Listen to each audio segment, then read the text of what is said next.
إنا أنزلناه في ليلة القدر وما أدراك ما ليلة القدر ليلة القدر خير من ألف شهر تنزل الملائكة والروح فيها بإذن ربهم من كل أمر سلام هي حتى مطلع الفجر صدق الله العظيم. Alhamdulillah rabbil alamin wal aqibatu lil muttaqin wala udwana illa 'alal zalimin. Allahumma inna na'udzubika min shururi anfusina wa min sayyiati a'malina. May yahdihillahu fala mudilla lahu wa may yudlil fala hadiya lahu. Asyhadu an la ilaha illallah wahdahu la syarika lahu wa asyhadu anna Muhammadan abduhu wa rasuluhu. Amma ba'd. Ya, kita hormati Tuan Nazir yang berbahagia, Tuan Imam, Tuan Bilal, seluruh EJK, Datuk-Datuk, Datin-Datin, Tuan-Tuan dan Puan-Puan, Muslimin, Muslimat, Assalamualaikum warahmatullahi ta'ala wabarakatuh. Alhamdulillah, yang pertama ni kita panjatkan rasa syukur yang tidak terhingga kepada Allah Subhanahu wa ta'ala yang masih memberikan kita kesihatan, kekuatan dan juga kesabaran, umur yang masih ada. Dapat pada malam ini merupakan malam yang ke-28, bermakna besok adalah merupakan malam terakhir Lailatul Qadar. Inna anzalnahu fi lailatul qadar. Sesungguhnya Al-Quran itu ditulis oleh Allah pada malam-malam Lailatul Qadar. Malam-malam Lailatul Qadar disebutkan malam-malam yang ganjil, 21, 23, 25, 27, 29. Dan Ramadan dengan turunnya Al-Quran. Ramadan bulan mulia. Allah nak muliakan kita dengan Al-Quran, merupakan mukjizat, kitab istimewa yang mempunyai kelebihan keistimewaan yang tidak ada tandingan. Dan tidak ada manusia yang boleh mencipta sebagaimana Al-Quran. Hanya Allah yang mencipta Quran, ia baikkan kepada manusia. Turunkan daripada Lauh Mahfuz bersama di dunia. Daripada sama itu diperintahkan Jibril menurunkannya kepada Nabi kita Muhammad SAW. Secara ansur-ansur melihat keperluan, persoalan, permasalahan yang berlaku ketika itu untuk menyelesaikan apa sahaja masalah. Ini antara mukjizat Al-Quran, diturunkan secara beransur-ansur. Allah Al-Quran turunkan secara beransur-ansur. Tanazzalul malaikah. Yang kedua, Allah turunkan di Lailatul Qadar ni para malaikat. Tapi berbeza dengan zala, dengan tanazzal. Tanazzal mana turun secara ramai-ramai, banyak itu tanazzal. Mana para malaikat malam besok ni malam 29, malam ni tak ada orang yang turun juga, tapi kerana letak. Tapi malam besok, malam 29 ni, malam terakhir, malaikat akan turun tanazzal beramai-ramai. Kita lihat kat dunia ni jalan raya yang sebenarnya malam Lailatul Qadar akan selepas sesak kerana ramai malaikat yang turun. Untuk apa? Salam. Sama dengan ketua mereka itu Jibril alaihissalam, turun Ruhul Qudus waruh untuk salam hiya hatta matla'il fajr, untuk membisikkan hati-hati dan jiwa orang-orang yang beriman yang beriktikaf dalam masjid, tempat-tempat ibadat, dengan membaca Al-Quran, berzikir, memperbanyak solat-solat sunat dan memperbanyakkan bersedekah dan melakukan kebaikan, bagikan amal soleh. Malaikat bisikkan dalam hati kita, beruntunglah engkau wahai hamba Allah. Allah terima taubat engkau, Allah menerima ampunan engkau. Beruntunglah engkau wahai Allah, Allah redha dengan engkau, Allah restui engkau wahai hamba Allah. Beruntung engkau wahai hamba Allah, Allah akan kemuliaan, keistimewaan Lailatul Qadar. Syahrul Ramadan yang disebut khairun alfi syahr. Lailatul Qadar itu lebih baik daripada 1000 bulan. Seolah-olah beribadat 1000 bulan. Siapa yang mendapatkan Lailatul Qadar tidak ada balasan lain kecuali syurga. Contohnya apa? dalam kita memahami konsep Lailatul Qadar ini, orang Islam, apalagi orang Melayu ni, dia memahami dari sisi yang salah ataupun di sudut yang silap. Di mana dia melihat tanda-tanda Lailatul Qadar itu pada alam, pada langit, bintang, matahari, bulan. Dilihat pada pokok, air, angin, binatang. Lihat petang, pagi ni belum, ni Lailatul Qadar ni. Lihat bulan, Masya Allah, bulan di pagar bintang bercahaya bersama. Ini Lailatul Qadar lagi. Dilihat pokok, kedua bangun pagi, tunduk sujud pokok. Ini ada Lailatul Qadar.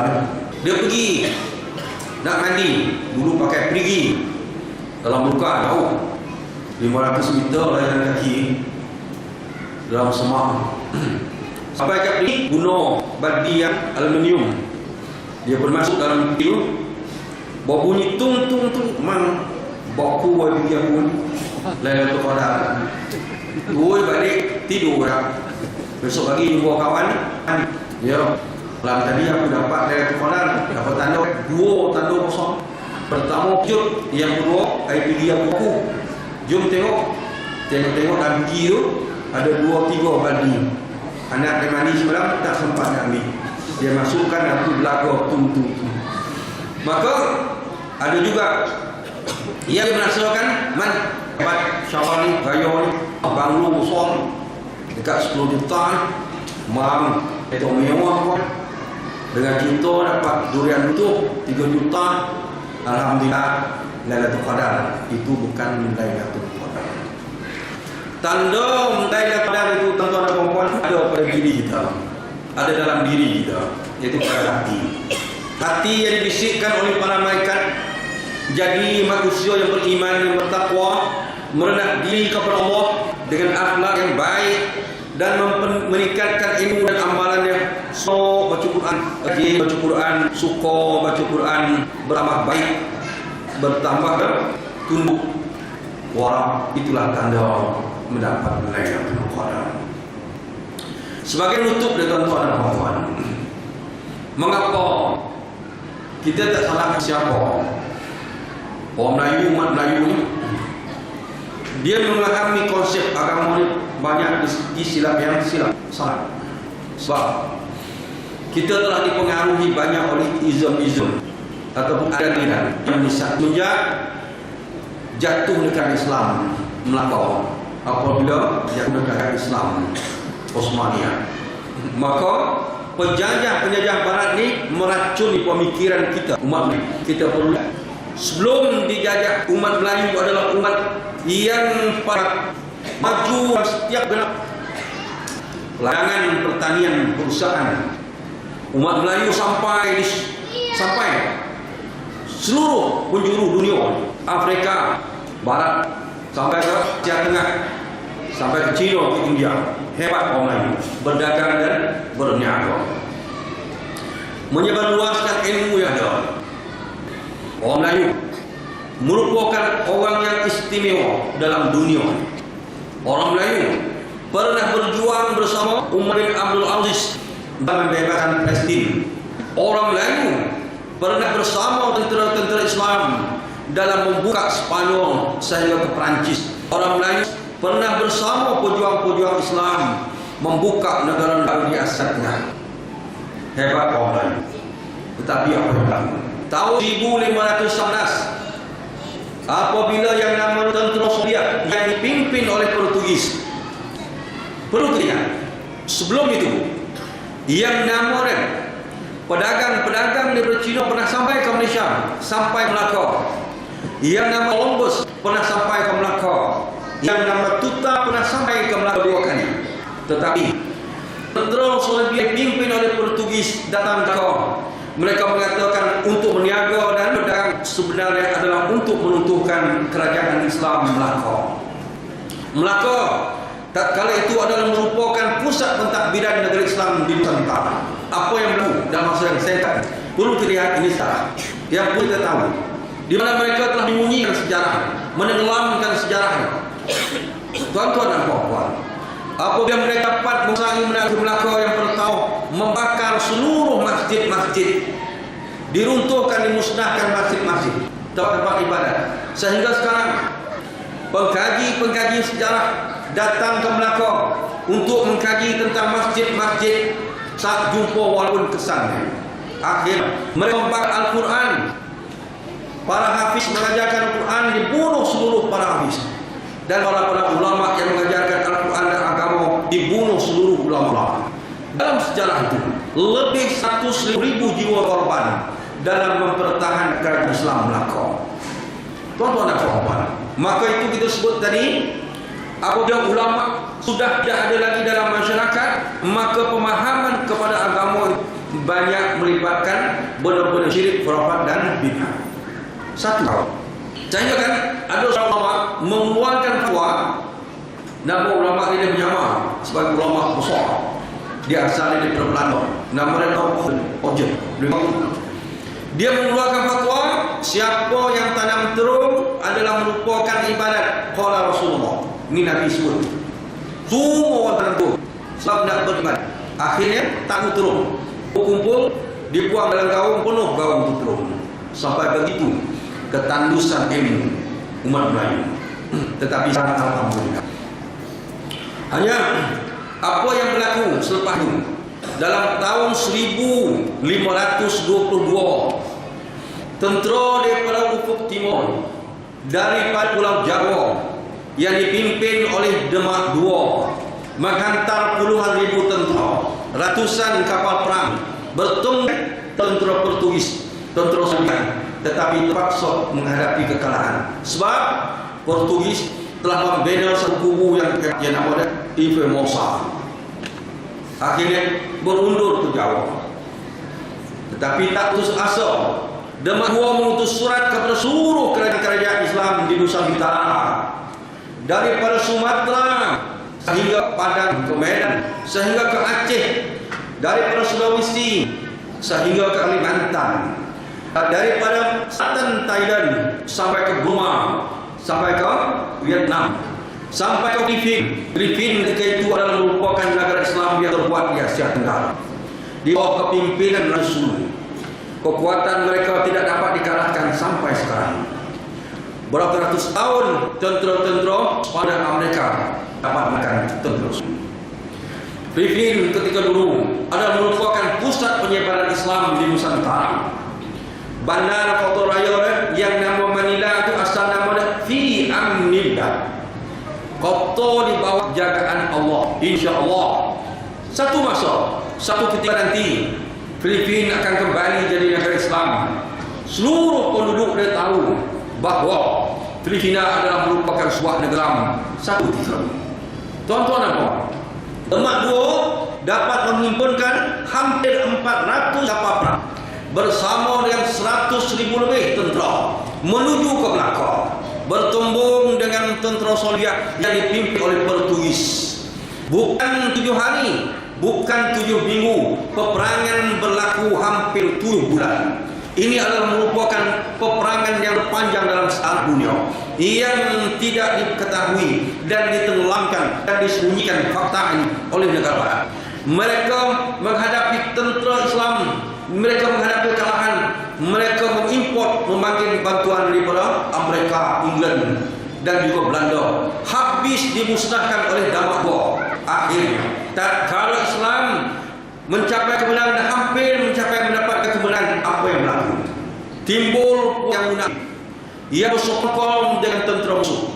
Timbul puak-puak yang fasik yang merupakan menjadi tali barut kepada tentera-tentera kafir, menjadi musuh dalam selimut, gunting dalam lipatan, menjadi api dalam sekam, membocorkan rahsia kekuatan tentera Islam. Akhirnya tentera Islam yang dipimpin oleh dua kalah, berkubur seluruh tentera dan pimpin di laut Selatan dan di tanah besar Melaka.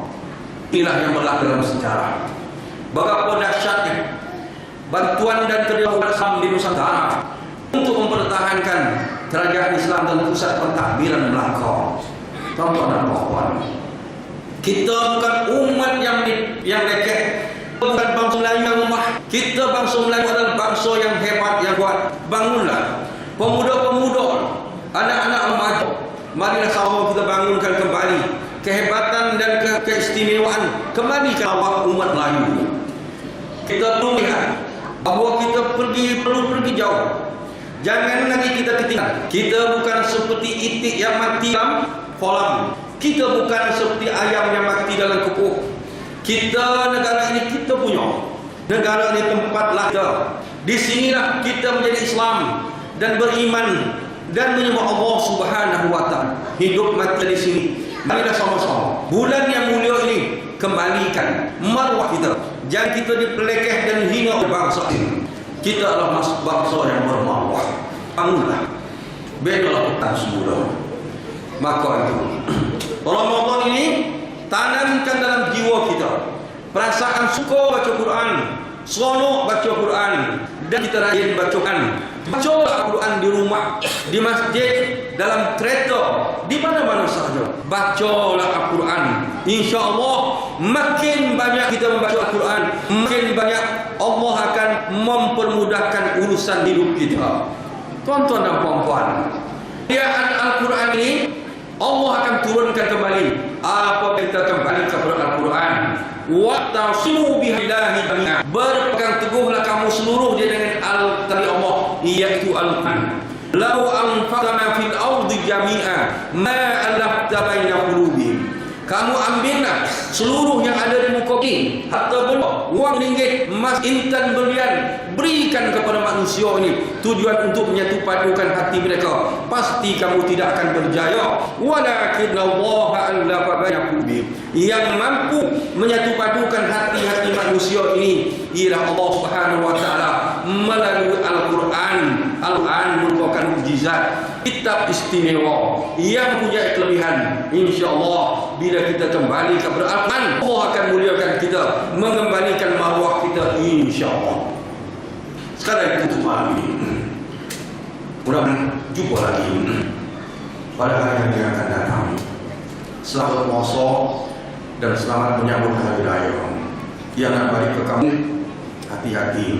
Selamat sampai dan selamat kembali. Saya mohon maaf kelemahan, kekurangan kesilapan. Mari bersama-sama kita memberikan sumbangan dan bantuan untuk melahirkan seorang orang para ulama dalam negara kita. Kalau ini kepada umat ini, kepada akidah, kepada Islam ini, insyaAllah. Dengan itu mewakili pusat pengajian Al-Quran dan tahfiz kita yang bangunkan setiap masjid membuka ruang malam-malam akhir ini untuk menyumbang dalam kita membangunkan fasa yang keempat, membina komplek. InsyaAllah sumbangan kita bersama, kita siapkan komplek ini. Terima kasih sumbangan. Allah berkati semua kita. Tutup dengan zikir kuat. Al-Jalal wal-Ikram, ya Zal-Jalal wal-Ikram, fitna ala dinil Islam. Rabbana atina fid dunya hasanah wa fil akhirati hasanah wa qina adzabannar. Qina adzabannar. Wa qina adzabannar. Wa adkhilna al-jannata wal abrar. Ya Aziz ya Ghaffar ya Rabbal alamin. Walhamdulillah rabbil alamin. Taqabbalallahu minkum min awamikum taqabbal ya karim. Wa billahi taufiq wal hidayah. Wassalamu alaikum warahmatullahi taala wabarakatuh.